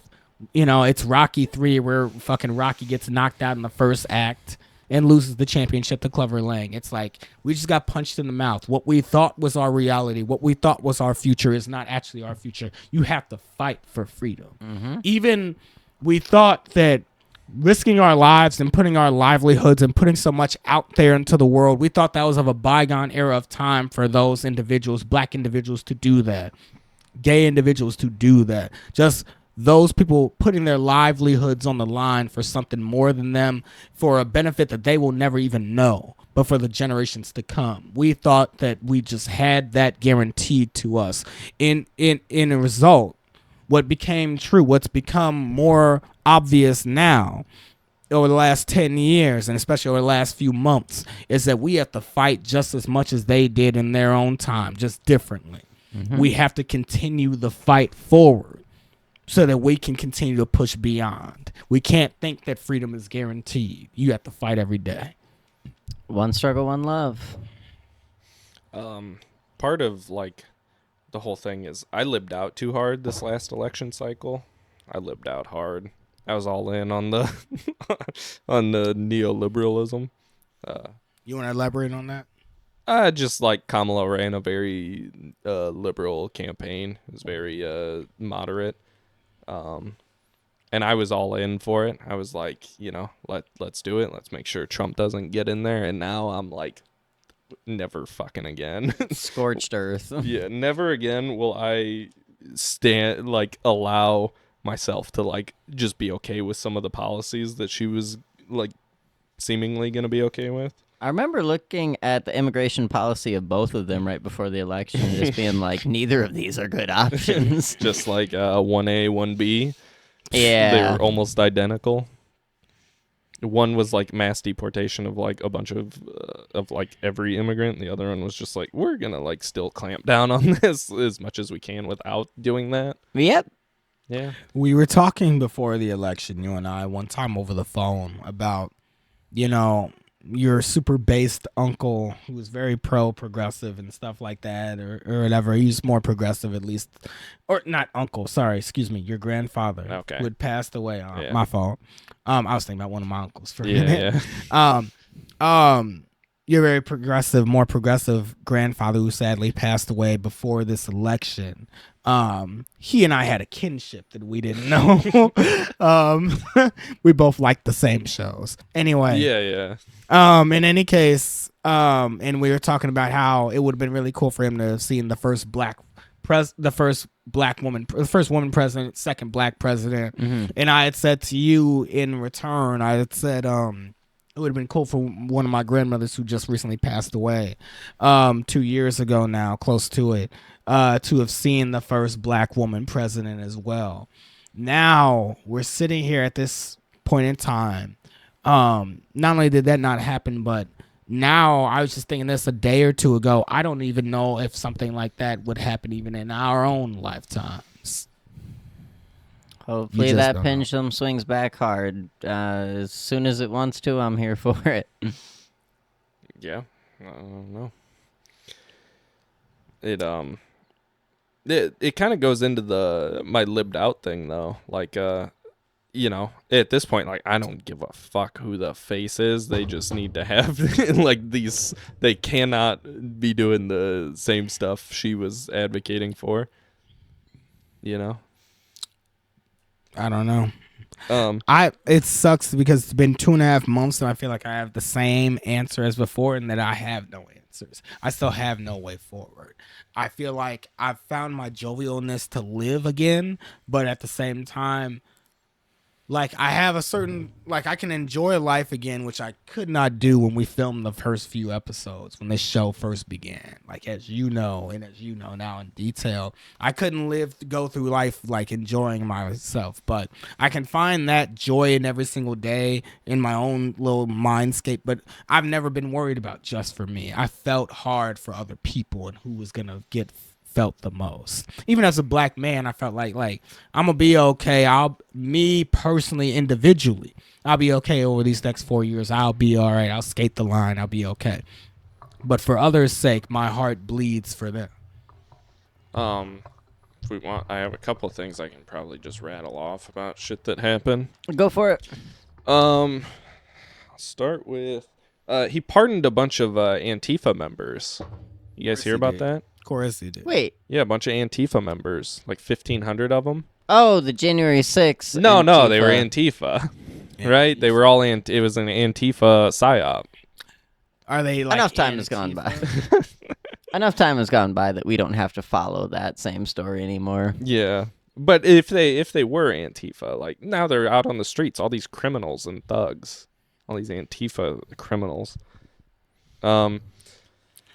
So yeah, all the Jan 6ers are out. He got asked questions about it today, and he just shrugged it off. Can I just say real quick while you're mentioning like him like getting those people off, that Biden in his final days pardoned the Jan 6 committee? Yeah, because he knew that Trump promised retribution. Yeah. And basically is going to go at their livelihoods because, again, we live in a fascist society. So, people trying to do their jobs, trying to do the right thing and hold our leaders accountable to their actions. This is the fucked ass world we live in. It's like we live in Russia. We live in Russia. These people did their duties to try to fight for what was right, and just in this society and in this world. And they were it was promised revenge on the other end. And Biden had to pardon them to save their livelihoods. It's wild that that's the resolution we get, is that both sides get pardoned, and that's that the committee investigating it and the people who did it just both get pardons, and we just move on. Do we want to dive into, like, are executive pardons a good thing? I don't really know where I stand on that. I hate the pardons. I hated the Biden pardons too. But at this point, I don't give a shit. The whole like revenge, the whole like Trump wanting to oust anyone in the federal government who doesn't like super support him just screams like Latin American country that is falling apart from corruption. Like it's the similarities are too real, where it's as soon as someone gets in power, it's F everybody on the other side, and then the next group gets in power and it's F everybody on the other side. Yeah. Like that's just those governments do not function well. Well, and it's not nice to live in those countries. There's plenty of examples you can look at. Well, going off of that, even beyond what you said about Latin America, even beyond that, it sounds more like Russia. It sounds more like North fucking Korea. Mm-hmm. You know what I mean? It's more in that area of just full on fascism. It's so egregiously abhorrent. It's so bad. There's no other end to it. The key thing for me with that is just not even just stomping out the truth, but then stomping out those who've won against you and then treating them as lesser than. It's so inhumane, and that's where we've reached. That's how egregious, that's how much the extremities of the extremism has gotten towards. Yeah. Horrible things happen to real people, and the greater community or the greater group does not get anywhere. There's no progress made. In terms of your pardonship argument, I'm right there with you, and it actually came up in one of our conversations a couple months ago, several weeks ago, about you saying basically, you didn't say it like this, but you basically said, like, if I'm going to be against something, it's going to be it's going to be if it's pro me or not me. Mm. And that goes into this pardon thing. Like you said, you hate it on both ends. So do I. I'm anti just executive pardons and shit like that as well. This is the only case where I feel like I would accept that, just because you're literally just playing defense. These people did nothing wrong but tried to do the right thing. And on his way out the door, he's like, okay, I need to like fucking save them and their livelihoods. That's the only reason why I'm cool and okay with it. But yes, I'm right there with you. And I'm right there with you that it's not okay. Yeah, Fauci would have got lynched and had a public execution. Yeah. He did pardon his whole family, though, too, which was a little odd. He pardoned like his entire family. Yeah, Hunter Biden. Well, he was like the first person who got pardoned. Like, it was Hunter, but then he pardoned like his wife, his like all of them. There's like a whole list of his family members he pardoned. Pardons can be good. A lot of presidents at the end of their terms will pardon like prisoners and stuff that they feel shouldn't be in prison. It's always a big thing when presidents leave office. They usually have a list of prisoners that they pardon. So they can be a good thing, and that's usually been their thing. There's been a couple big pardons in the past. Nixon was a big one. Ford pardoned Nixon when he took over. But otherwise, it's usually just a symbolic thing. Like, yeah, we're going to pardon like a dozen prisoners or something when we leave office, and that's kind of what it was. And now it's just used to pardon your family and friends. So, yeah, good times. We're living in a probably a dying society, a dying nation on its way out. Unless you guys had any big things to get to, I need to get some shit off my chest, which I actually kind of forgot about, but it's at the forefront yesterday for me, as it being Dr. MLK, Martin Luther King Jr.'s day. And then you guys can feel to chime in as white people if you want to. Mm-hmm. But you know, it needs to be said that regardless of how much things sound like, like you can't ever you can't ever get desensitized. You can't ever gain that desensitization to all the radical bigotry that's being said. You can't ever just fully turn your back and away from it and say that it's okay. My true fear for the youth and the generations beyond that now is that this is becoming normalized. I'm saying all that to say that the amount of leadership, whether it be the amount of people who are public figures who have a certain level of social economic following, who have kowtowed to Trumpism and everything like that, is not only appalling, but it's, again, abhorrent. And the most insulting part for me, the most infuriating, gut-wrenchingly infuriating portion of it is when black individuals do just that. And that's not okay, and it's something I'm going to stand on, but it's not just me. Other people would stand on it as well.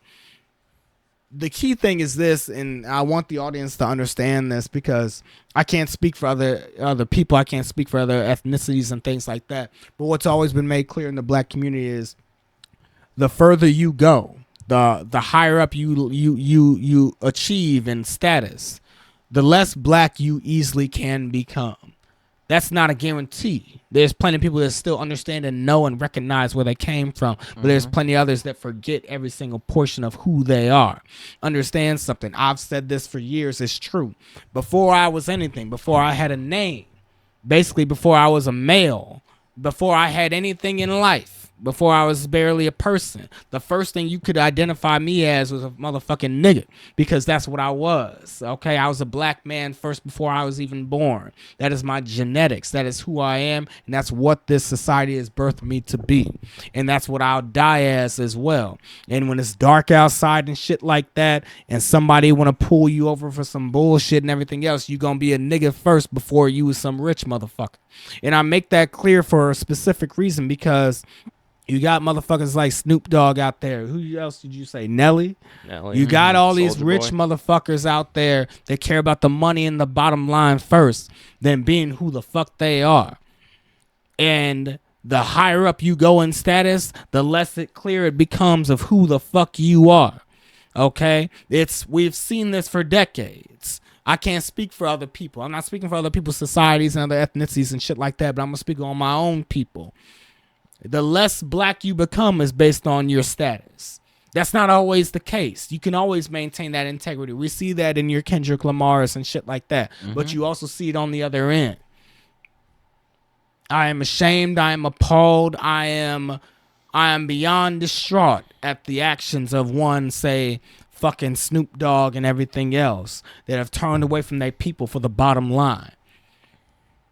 Because you forget not just where you came from, but who the fuck you are. I'm beyond even the where you came from, because a lot of times people would be like, oh, you forgot where the fuck you came from, and just think about the hardships and shit like that. No, you forgot who the fuck you see in the mirror every fucking day.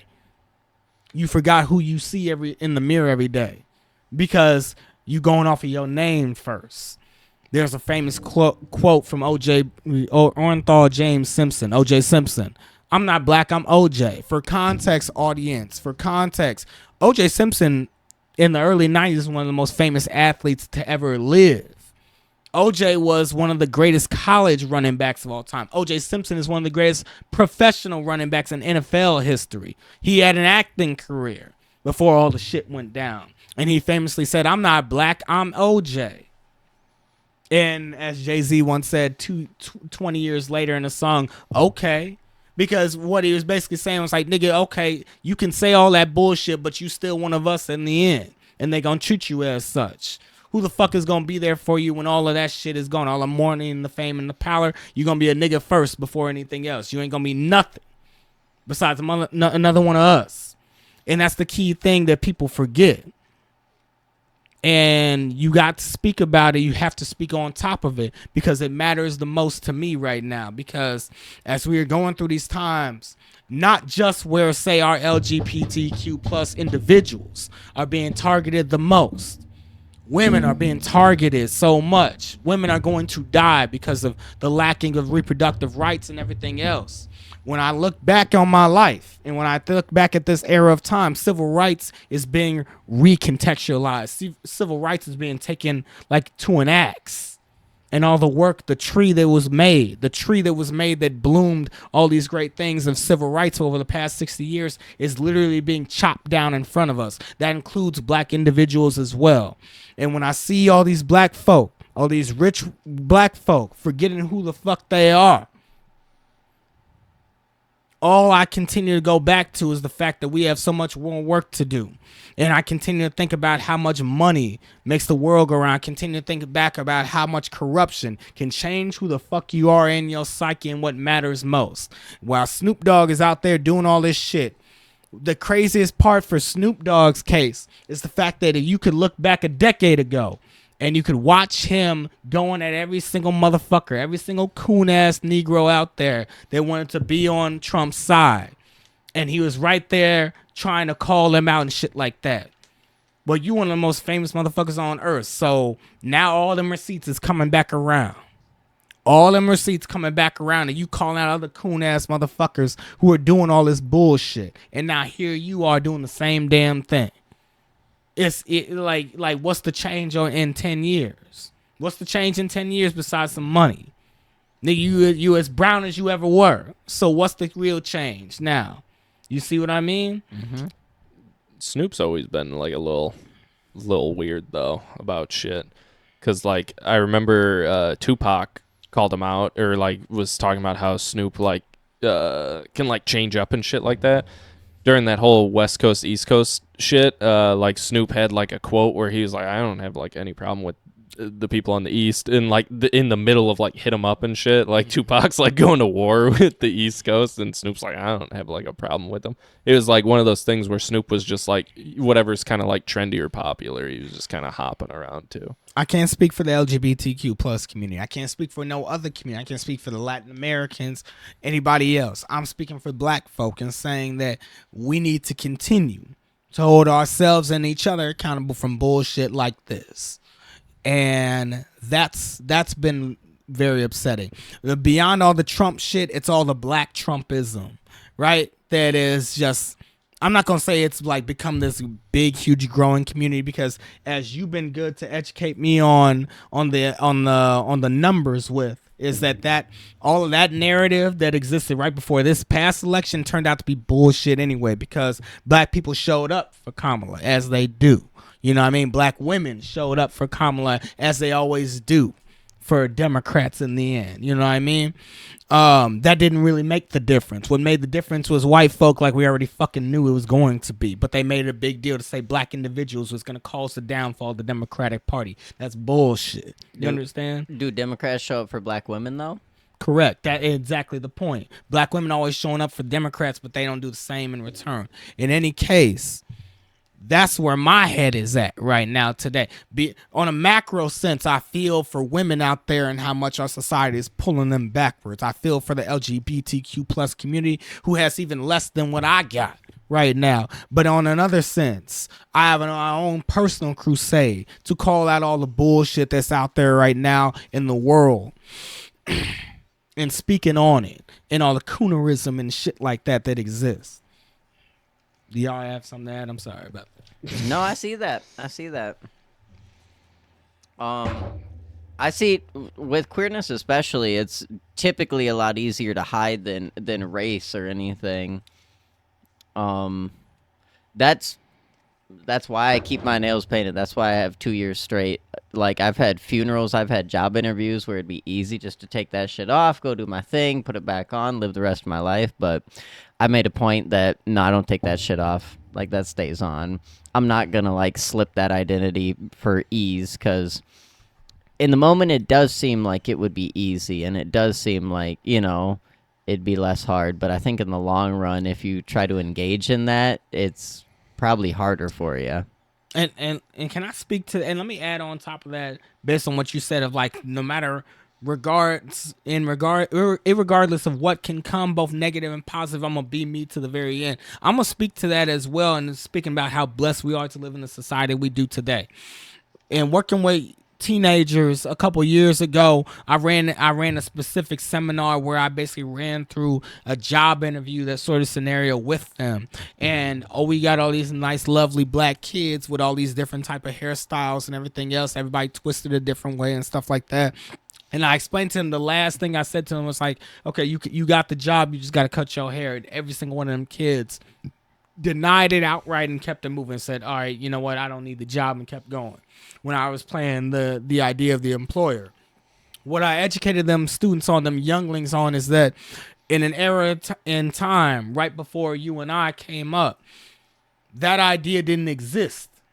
You simply had to kowtow to the world and the corporate mindset, and that long hair and dreads and things like that was not only was it not professional, but it was becoming of something that was more negative in connotation.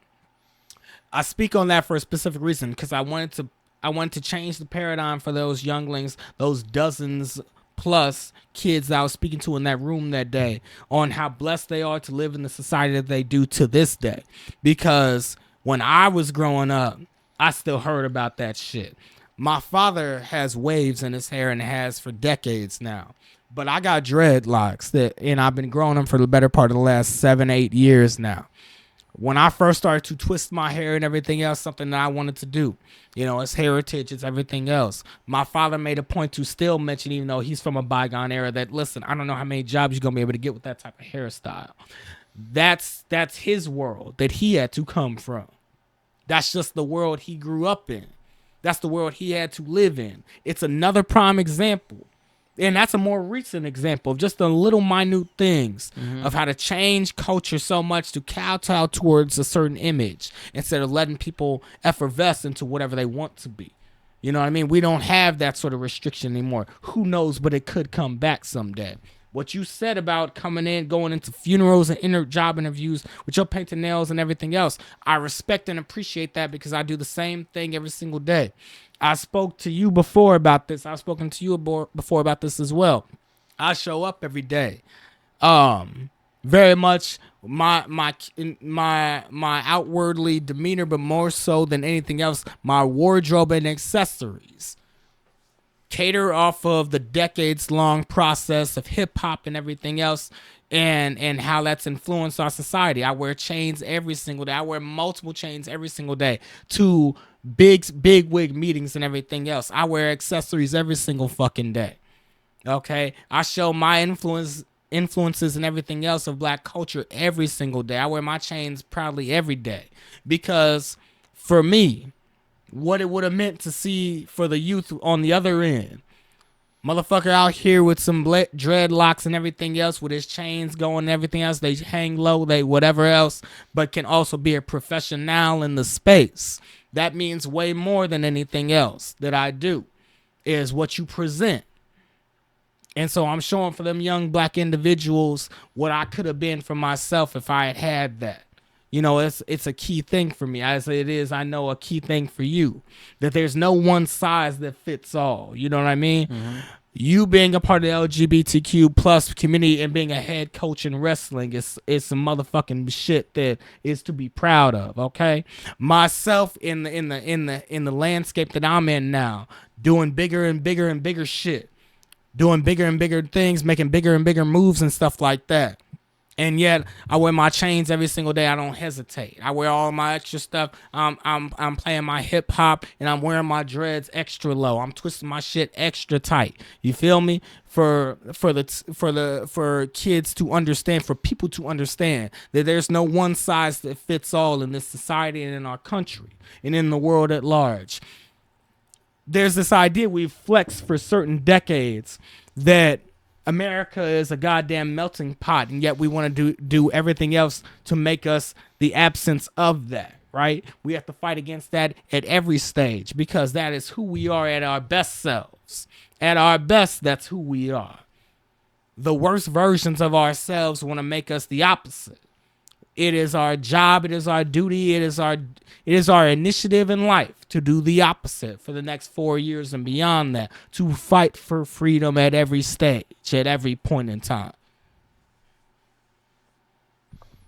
Yeah.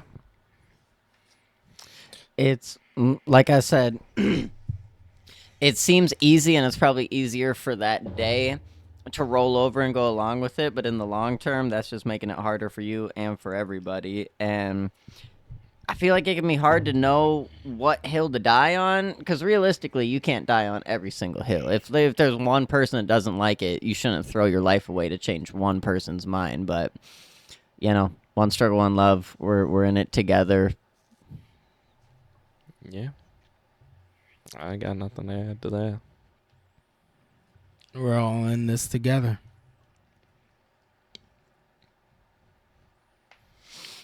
Anything to follow that up? What's your favorite High School Musical? Since we're all in this together, which one's the best one? Number 3. It is number 3. Number 3 is the best. We'll do a let's watch because Nips has seen High School Musical 3 maybe once. 2? No, I think we watched 2. Yeah, no, that's what I'm saying. I'm saying like, okay, so yeah, we did watch 3, but you weren't around for that. I'm not sure which number was which. Nips watches High School Musical 3. If we do watch it, we need the edited version where all of the songs are with the realistic audio. Yeah, You know those videos that I'm 3. talking about? High School Musical with realistic audio where they're banging on pots and pans and it just sounds yeah. like you're hitting pots and pans. That's number 2, and yeah, I've seen that clip. It's hilarious. Yeah. That's one of my favorite songs from number 2 too. Number 3 has a couple songs like that though, where it's like, man, if this was real, this would be terrible. The one in the junkyard.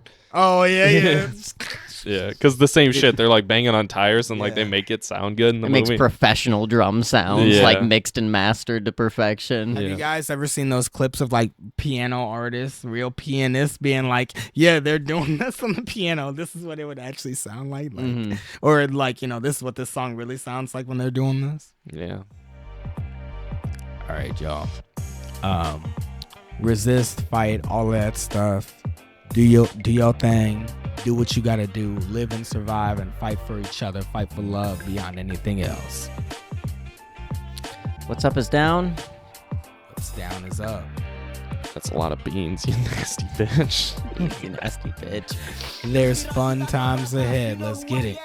Notasi, berotasi, telepati, stay the best.